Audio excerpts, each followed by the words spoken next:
Você é um cara que um exemplo de um realizador de sonhos, né? Você realizou tantos sonhos e, mais uma vez, te digo que eu te admiro bastante por isso. Vamos sonhar um pouco mais. Pode ser vivo ou morto. Quais seriam os músicos que você sonharia em ter uma banda? Vamos lá, baixista, tecladista, guitarra base, guitarra solo, vocal. Quem seriam os músicos? Se vocês pudessem escolher qualquer um que já passou pela Terra. Cara, eu gostaria de tocar uma música na bateria do Nico com Iron Maiden. Só isso. Se eu conseguir realizar isso, a minha vida inteira foi realizada em cima da música do Iron Maiden, né? Então tem muita coisa, tipo assim, o disco Summer in Time é um disco pra mim que ele tem um significado muito especial, entendeu? Da mesma forma que tem um monte de gente que chega aqui pra mim e fala, cara, o Rebirth mudou minha vida, o Temple of Shadows é uma obra de arte, eu escuto esse disco desde a época que foi lançado e tal. Pra mim esse disco é o Summer in Time. Só que eles fizeram isso numa época muito mais difícil do que a gente fez o Rebirth e Temple of Shadows. Numa época que você tinha que tocar ao vivo de verdade dentro de estúdio, né? Tipo assim, você vai lá, porra, aqueles discos eram gravados tipo num take só, ou a emenda era feita numa pausa.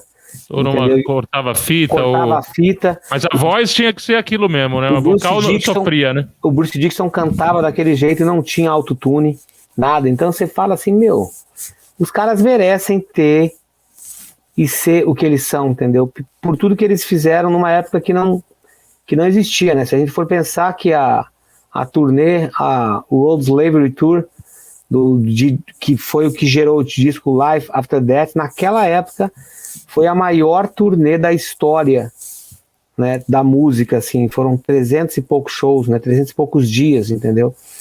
Então, pô, hoje em dia você fala, o Guns N' Roses ficou 4 anos fazendo tour de um disco, é uma coisa, mas falar isso de 84, 85, e os caras lançavam, tipo, disco e turnê no mesmo ano, cara, de 80 até 84, cara, eles fizeram isso.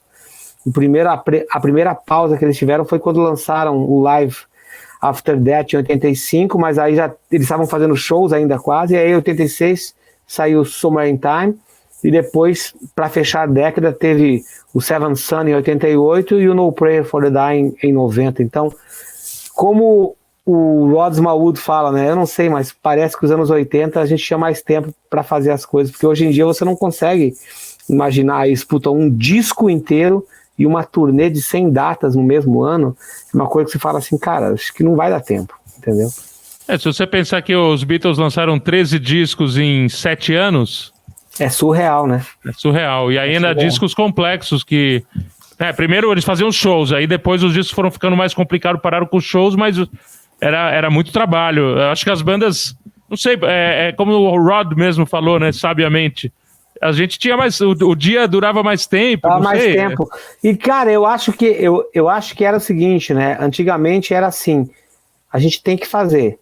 Bom, então vamos fazer, porque não tem mais ninguém fazendo. Então a gente tem que fazer, entendeu? E hoje em dia não, né, cara? Eu percebo assim, conversando com as pessoas, né? A gente fez uma turnê agora recentemente sobre gestão de carreira e marketing musical. E a gente conversando com a galera depois do evento, assim, a impressão que as pessoas... Elas sabem o que tem que fazer, mas elas têm medo de fazer porque elas têm medo de o resultado delas não ser igual à pessoa que elas admiram, né? E aí eu costumo falar o seguinte, né? As pessoas que a gente admira são pessoas que não pensam como a gente.